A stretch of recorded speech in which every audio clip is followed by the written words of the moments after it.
என்னடா உன் அடிச்சு அவங்க ஒண்ணனுக்கு ரத்தம் கொதிக்குமாமே, இப்ப அடிக்கிற எங்க கொதிக்குதுன்னு பாக்கலாம்.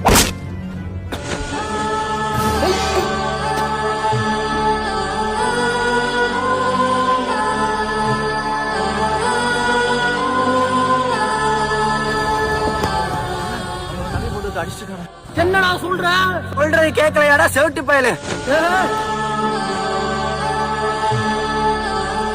என்னடா உன்னை அடிச்சு 1/2 மணி நேரம் ஆச்சு, ஒன்ன ஓடி போய் ஒளிஞ்சிட்டானா? அவன் டெண்டரா பேச்சு.